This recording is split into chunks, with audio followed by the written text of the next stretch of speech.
avec des tons que l'on sait. Ces documents ne reflètent pas la réalité, il est plutôt attentatoire aux institutions de la République. Contrôlons cette intention de nuire, une organisation de la trempe d'Amnesty International qui dispose d'antennes un peu partout pourra s'approcher de l'autorité pénitentiaire, vérifier à la source des informations fiables afin de peaufiner un rapport crédible et honnête. En ce moment, il n'y a pas de prisonniers d'opinion arrêtés à tour de bras comme écrit le rapport d'Amnesty International.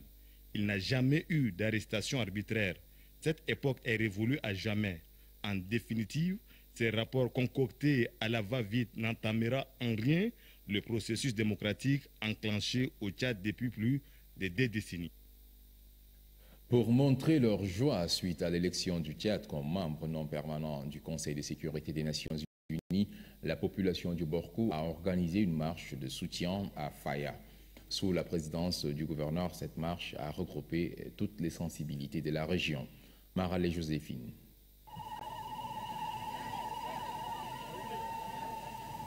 La brillante élection du Tchad comme membre non permanent au Conseil de sécurité des Nations Unies suscite la fierté des Tchadiens de l'intérieur du pays. À Faya, chef-lieu de la région du Borkou, c'est une marée humaine qui est sortie pour exprimer sa joie et son soutien au président.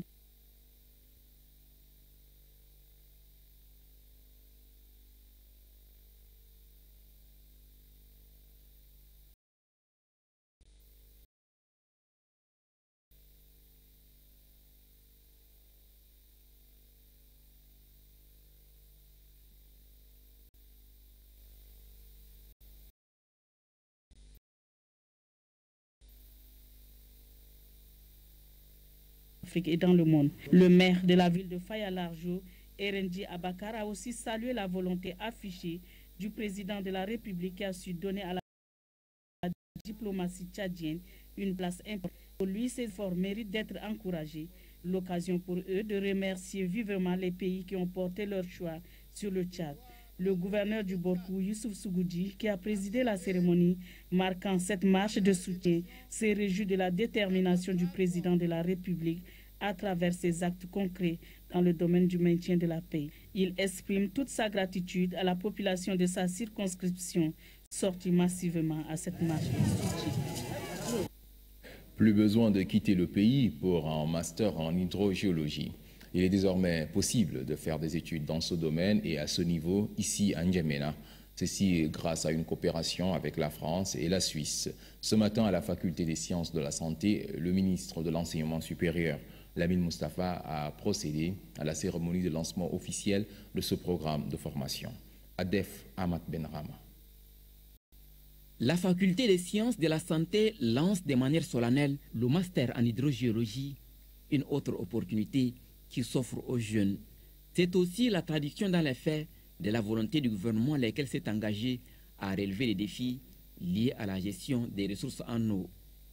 Le master hydrologique est une formation professionnelle à l'issue de laquelle les candidats, triés sur le volet, seront à même d'utiliser les méthodes modernes de la télédétection pour résoudre les questions liées à l'accès à l'eau, à la gestion durable des ressources hydriques et à l'analyse de ces ressources pour en estimer les réserves, la qualité, la distribution spatiale et les usages. Le ministre de l'hydraulique rurale et urbaine a dans son intervention rappelé l'exigence de cette formation. Il me plaît de rappeler que sous la clairvoyance de son Excellence Idriss Déby Itno, président de la République et chef de l'État, la question de l'accès durable à l'eau est devenue une priorité absolue. Ainsi, le ministère de l'Hydraulique, à travers les programmes de master hydrologique, vise l'atteinte des objectifs du millénaire pour le développement, contribue à l'adaptation et à la résilience aux variations climatiques et à la gestion durable des ressources en eau pour le développement socio-économique. Lançant officiellement le master en hydrogéologie, le ministre de l'Enseignement supérieur a exprimé le soutien de son département. Je réitère la disponibilité de mon département à soutenir toute initiative de renforcement des capacités au Tchad, notamment par la création de nouveaux curricula susceptibles de participer à l'effort du développement. Ce programme de formation a bénéficié du soutien de la coopération suisse et française. Sa conception fait suite aux besoins exprimés par le ministère de l'Hydraulique en 2012, en janvier 2010, auprès de la coopération suisse. Hier à Moundou, toute la famille judiciaire s'est retrouvée pour une audience solennelle. C'était dans le cadre de la rentrée judiciaire 2013-2014 de la Cour.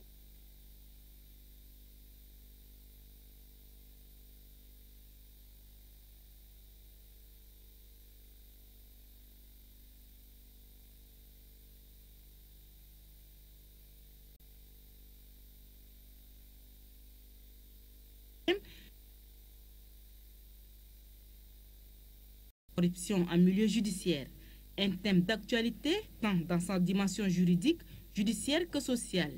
Prévu par notre code de l'organisation judiciaire, l'audience solennelle judiciaire permet à la Cour d'appel de rendre compte de son activité, des difficultés auxquelles elle est confrontée ou des projets qui l'animent, aux responsables des services de l'État, aux responsables des unités administratives territoriales et à nos partenaires du secteur associatif que nous appelons société civile.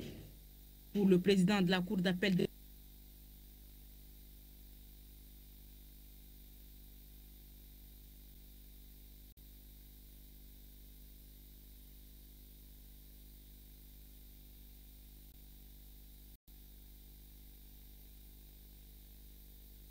repose fondamentalement sur la conscience professionnelle, car la corruption conduit à la perte de l'aptitude, à la loyauté et à l'impartialité. À chaque nouvelle année, aussi bien la famille judiciaire que le peuple tchadien tout entier attendent une amélioration du système judiciaire, que toutes les difficultés rencontrées et tous les efforts faits à la justice, mais aussi les dysfonctionnements de celle-ci, deviennent un oubli, sinon un souvenir, afin que la justice travaille davantage pour la grandeur de notre pays. Cette responsabilité incombe à nous tous, en tant que Tchadiens, mais aussi et surtout en tant qu'acteurs du monde judiciaire et animateurs du premier plan de cette noble institution. Au cours de cette audience solennelle, la conseillère Madame Matebey a fait un exposé sur la responsabilité des magistrats dans la lutte contre l'impunité. Pour elle, une justice gangrénée par la corruption et l'impunité est manifestement aux antipodes des vertus de la bonne gouvernance. Le rôle des avocats a été relaté également au cours de cette audience par le bâtonnier de l'ordre des avocats du Tchad. Pour maître Doubalo Lamia Abdou, l'avocat est le défenseur de la veuve et de l'orphelin et non celui-là dont le premier souci est de se remplir les poches au détriment des justiciables. La cour d'appel de Moundou, qui vient de faire sa rentrée judiciaire, regroupe 6 régions.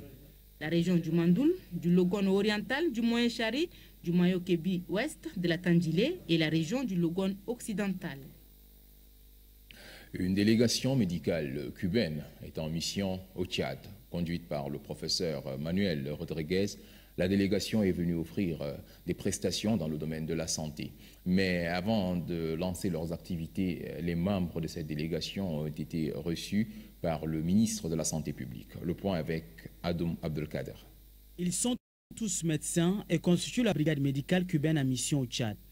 Ils sont venus prêter main forte à leurs frères tchadiens de même corporation. Et conformément à la convention tchado-cubaine, ce personnel soignant va offrir des prestations dans les hôpitaux et autres districts sanitaires du pays. Cette rencontre avec le chef du département de la santé publique n'est qu'une formalité pour leur descente sur le terrain. Toutefois, le chef de la mission, professeur Victor Manuel Rodriguez, a rappelé à ces éléments qu'ils doivent travailler main dans la main avec le personnel soignant tchadien. Cette attitude leur permettra d'être plus proches de la population. Quel que soit votre besoin, nous sommes vraiment là. Donc, même si vous êtes quelque part dans le Tchad, sachez que nous sommes très proches, nous sommes accessibles et nous sommes vraiment prêts à vous, donc à être à votre secours si vous avez besoin. Avec ce fruit de la coopération agissante, c'est un nouveau chapitre qui s'ouvre dans le renforcement des relations entre les deux pays, devait signifier le ministre Ahmed Dida Mahamat. Le ministre de la Santé publique, Ahmed Mohamed Dida, a lancé officiellement hier matin à Ati, chef-lieu de la région du Batha, la campagne des activités vaccinales. des activités vaccinales supplémentaires contre la poliomyélite. Cette campagne vise à éradiquer le poliovirus sauvage hors du territoire national. La cérémonie a eu lieu au centre de santé nord de la ville d'Ati. Ahmadia Abbas. C'est une mobilisation en faveur de la santé des enfants. L'édition octobre 2013 est lancée à Ati, capitale de la région du Bata. Autorités civiles et militaires, chefs traditionnels, religieux et d'autres leaders d'opinion ont répondu à l'appel. Tous plaident en faveur de l'arrêt de la propagation du polio. Le gouverneur de la région du Bata se réjouit du choix porté sur sa région pour le lancement de cette opération. Le Bata est une zone de concentration de nomades qui s'échappent souvent à la vaccination contre la polio du fait de leur mobilité constante, a rappelé le gouverneur. Le Bata est à l'honneur car en l'espace d'un mois, le ministre a fait 2 fois le déplacement de la région pour le lancement des activités intégrées de la santé en faveur des nomades à Oumagère et aujourd'hui à Ati pour le lancement officiel de la campagne de vaccination contre la polio. Les représentants de l'UNICEF, celui de l'OMS et celle des Rotary Club réaffirment leur détermination à soutenir les efforts du gouvernement tchadien dans cette lutte commune. Fini la cérémonie protocolaire, le ministre de la Santé publique, Ahmed Mohamed Jida, a administré 2 gouttes qui protègent cet enfant à vie, geste suivi par les membres de la délégation. Pour une meilleure couverture vaccinale dans la région du Bata, les autorités civiles et militaires, les chefs traditionnels et les parents sont tous impliqués. La visite aux malades de l'hôpital régional de la ville d'Ati a mis terme au séjour du ministre de la Santé publique, Ahmed Mohamed Jida, dans la capitale de la région du Bata. Le ministre de la Santé publique a lancé un message aux parents. Il exhorte ceux-ci à vacciner tous les enfants âgés de 0 à 9 mois. Engageons-nous pour que plus jamais aucun enfant tchadien ne soit paralysé ou ne meure de la poliomyélite, et ce sera le plus beau cadeau que nous pouvons offrir à nos progénitures. L'engagement des autorités politiques et administratives, religieuses, traditionnelles, les chefs de férique, les leaders d'opinion, à tous les niveaux, est plus que jamais déterminant pour donner le souffle nécessaire afin de bouter définitivement la polio de chez nous et au-delà contribuer à faire de l'Afrique un continent exempt de la polio. Les activités vaccinales se dérouleront de toute l'étendue du territoire pendant 3 jours. Pendant ces 3 jours, les enfants de 0 à 59 mois recevront en plus de 2 gouttes de vaccination contre la poliomyélite, la vitamine A, et qui va leur permettre une bonne croissance et la lutte contre la cécité. Et également, ils vont recevoir donc, le déparasitage par le mébendazole qui les protégera des vers intestinaux. En dehors des campagnes de vaccination de masse, les centres de santé implantés à travers les pays offrent des activités vaccinales tous les jours ouvrables contre 9 maladies évitables par la vaccination, dont la poliomyélite. Campagne de vaccination contre la poliomyélite. Cette fois-ci, faisons un tour dans la région du Moyen-Chari avec notre reporter service Ngardjelay. La cérémonie du lancement officiel de la campagne de vaccination contre la poliomyélite dans la région du Moyen-Chari a vu la présence des autorités administratives, militaires et traditionnelles. Ces journées de vaccination permettent de protéger les enfants âgés de 0 à 59 mois contre cette maladie qui paralyse à vie. Une occasion pour le gouverneur de la région, Yambay Massira Abel, de saluer les efforts considérables déployés par sa région dans la lutte contre la poliomyélite. Selon le gouverneur, de 2012 à nos jours, aucun cas de poliovirus sauvage n'a été enregistré dans le Moyen-Chari. Pour bouter la poliomyélite hors de sa région, Yambay Massira Abel a exhorté tous les parents et les autorités locales à faciliter la tâche aux agents vaccinateurs. Ceux-ci passeront de porte à porte pour administrer des gouttes de vaccin aux enfants de 0 à 59 mois. Après 6 jours de formation organisée par la Croix-Rouge du Tchad sur la gestion des catastrophes, les récipiendaires venus de 9 régions du pays pourront à leur tour transmettre à d'autres membres de la Croix-Rouge ou acteurs concernés par la gestion des catastrophes les techniques acquises. Une cérémonie de clôture de cet atelier de formation s'est déroulée ce matin au siège de la Croix-Rouge en N'Djamena. Mathiamni Solange. 20 cadres venus de 9 régions du Tchad se sont outillés en techniques nécessaires pour faire face aux éventuelles catastrophes, à savoir la technique d'installation des sites déplacés, le rôle que doit jouer un volontaire dans les programmes de la sécurité alimentaire et surtout la communication dans les situations d'urgence en période de catastrophe. En soulignant les qualités et les résultats obtenus de la Croix-Rouge du Tchad à travers le pays, le président de la Croix-Rouge du Tchad exhorte les participants à plus d'efficacité. Quant à vous, chers participants, vous devez mettre cette nouvelle connaissance et surtout l'expérience acquise au profit de la population dont vous représentez ici. Vous devez subvenir aux besoins des populations en difficulté à travers le pays, agir et soutenir les vulnérables en mobilisant le pouvoir de l'humanité. Jean-Albert Onana précise que la Croix-Rouge hollandaise appuiera toujours l'effort du gouvernement tchadien. Une session d'information et de sensibilisation sur la gestion des catastrophes sera organisée à l'intention des maires d'arrondissement d'Njamena. Les actions de la Croix-Rouge du Tchad ont été appréciées par Madame le gouverneur.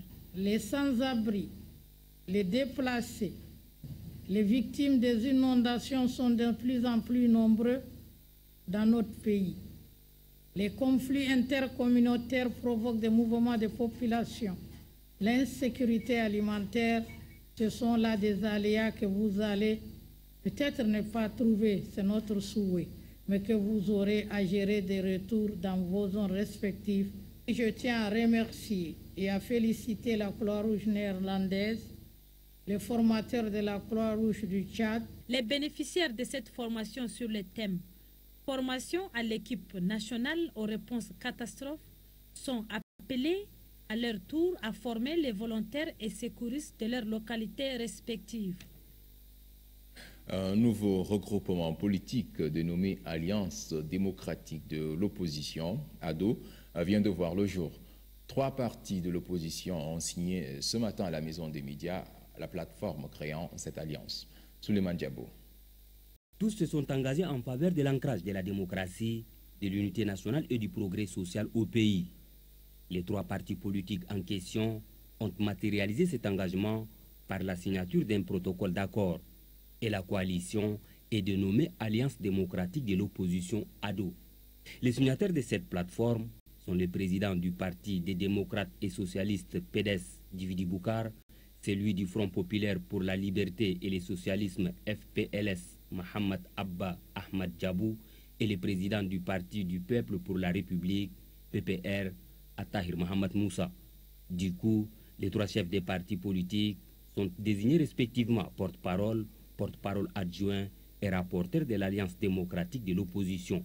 La création de l'Alliance démocratique de l'opposition ADO, vous vous en doutez, répond au souci de léguer aux générations futures une classe politique moins émiettée, donc plus unie et plus forte au service du peuple tchadien tout entier. L'objectif final, selon le porte-parole de ces regroupements, est d'unir toutes les forces politiques qui partagent les idéaux de liberté et de l'unité nationale, idéaux qui ont sous-tendu la création de cette alliance, a conclu Djividi Boukar. Malgré les mesures prises par les pouvoirs publics, les commerçants continuent par spéculer sur les prix des denrées de première nécessité. Une situation qui ne laisse pas indifférent la société civile. Action citoyenne monte au créneau. Un extrait des propos de son président, propos recueillis lors d'un point de presse. L'Association pour l'action citoyenne constate que malgré les efforts fournis par le gouvernement pour alléger le coût de la vie aux citoyens, la situation demeure toujours inchangée. Le gouvernement de la République du Tchad, à travers le ministère du Commerce, a fixé les prix de tous les produits, mais malheureusement, le constat irréfragable que nous faisons est entièrement mitigé. Il a mis en place aussi une commission de suivi et de contrôle des différents prix des denrées alimentaires proposés par nos différents commerçants dans les différents marchés du pays. Mais pour autant, nous constatons avec étonnement et stupéfaction que toutes les mesures prises par le ministère public en collaboration avec les acteurs sociaux concernés, souffre d'un déficit d'applicabilité criant. Il va sans dire que ce comportement antisocial et anticitoyen, constaté dans tous les marchés du pays, est dans son entièreté le résultat d'un état de fait que nos acteurs économiques veulent inconséquemment nous imposer. Nous disons sans vantardise ni prétention démesurée à tous ces commerçants d'arrêter de spéculer sur les prix, car leur goût immodéré d'accroître leurs bénéfices sape le moral des milliers d'hommes et de femmes qui se battent quotidiennement pour s'assurer une vie décente. Le développement d'un pays est tributaire de l'effort fourni par ses habitants et de la tranquillité socio-économique dont peuvent jouir ces derniers. Aucun citoyen, lambda soit-il ou non, ne peut se prévaloir qu'il est épargné par cette cherté de vie qui est devenue aujourd'hui pitoyablement le lot quotidien de toute la population tchadienne. L'Agence de développement économique et social, une ONG nationale, dispose désormais d'un plan stratégique pour les 5 prochaines années. Il a été adopté au cours d'un atelier dont les travaux se sont déroulés à la Bibliothèque nationale. Adef Ahmad Benrama. L'Agence de développement économique et social ADES dispose d'un plan stratégique pour la période 2014-2018. Cette planification stratégique adoptée par les membres de cette ONG et leurs partenaires permettra de mener à bien les actions de développement dans les zones d'intervention. Il ne s'agit pas d'avoir maintenant un document en main, il s'agit de l'exploiter, de les mettre en valeur. Tous les acteurs qui sont impliqués dans le projet ADES, de l'exploiter à bonne escient. Le directeur des ONG au ministère de l'économie et du plan a affirmé à la clôture des travaux que les plus hautes autorités sont sensibles aux actions des organisations de développement. Votre plan stratégique vient renforcer cette volonté du président de la République qui, je le cite une fois de plus, a décidé d'accorder un surcroît d'attention à vos initiatives. Pour lui, ADES est un modèle, un exemple que les autres ONG et associations de développement se doivent d'imiter. Sur sa lancée, le directeur des ONG a déclaré que le département apportera son appui à la mise en œuvre de ces plans stratégiques de l'Agence de développement économique et social. L'Alliance des littéraires et écrivains tchadiens, en collaboration avec RFI, a organisé un concours de reportages écrits pour récompenser donc les meilleurs élèves du lycée Ibn Sina. Les détails avec Anastasie Bissi. Elles sont 2 meilleurs élèves parmi les 14 qui ont compétit à être primés. Il s'agit de Nasrini Sen de la classe de première qui a traité le sujet sur le cinquantenaire du Tchad et de Aïcha Al-Nour de la classe de 4e qui a traité de son côté le sujet sur la corruption en milieu scolaire. Nasrini Sen a donc reçu le prix de meilleur reportage en français et Aïcha Al-Nour a arraché celui de meilleur reportage en arabe. Pour le chef projet audiovisuel extérieur de la France, Sophie Marsaudon, plusieurs critères ont été définis afin d'attribuer les prix. Il s'agit entre autres du fond, de la forme et de la pertinence du sujet. Elle encourage par ailleurs les filles de cet établissement à cultiver l'excellence. Le proviseur du lycée Ibn Sina, Nafa Ahmad, n'a pas manqué de remercier les organisateurs pour le choix porté sur son établissement. Très émus, les lauréates convient leurs camarades à se mettre résolument au travail afin de lutter efficacement contre la baisse des niveaux. Les rideaux sont tombés définitivement sur les travaux de l'atelier sur la contribution du réseau africain des institutions et fonds de formation professionnelle à la création. Durant 4 jours de travaux, les participants venus de 11 pays que compte le RAFPRO ont débattu des questions liées à la lutte contre le chômage en milieu jeune. Doba Robert. À la lumière des thèmes abordés au cours de ces assises, les 11 pays membres du réseau africain des institutions et fonds de formation professionnelle entendent associer les acteurs et organismes dans la promotion de la politique de l'emploi. Au nombre de thèmes abordés, l'on retiendra la contribution du secteur agropastoral, du secteur informel et de l'entrepreneuriat pour l'insertion socio-économique des jeunes en milieu rural et urbain. Une insertion dans la vie active de ces jeunes qui passe nécessairement par les formations professionnelles et les activités génératrices de revenus. Le ministre de la fonction publique, du travail et de l'emploi réitère l'engagement du chef de l'État à traduire dans les faits les différentes recommandations faites au cours de ces assises. Les travaux du présent atelier intègrent parfaitement les préoccupations du gouvernement de la République du Tchad à l'endroit de sa jeunesse. Nous avons confiance que la même détermination qui vous a animé pendant cet atelier continuera pour la concrétisation des solutions que vous venez d'adopter ensemble. Je voudrais vous assurer de la disponibilité totale et entière du président de la République du Tchad, son Excellence Idriss Déby Itno, à s'impliquer personnellement dans l'exécution diligente de vos recommandations. Je saisis cette occasion solennelle pour rendre un vibrant hommage à nos hôtes venus d'Afrique et d'Europe pour rehausser l'éclat de cet atelier. Les lampions se sont définitivement éteints sur la rencontre régionale du réseau africain des institutions et fonds de formation professionnelle de N'Djamena. Prochaine étape, Bamako au Mali. C'est la fin de ce journal. Merci de l'avoir suivi. L'information, c'est aussi sur onrtv.td.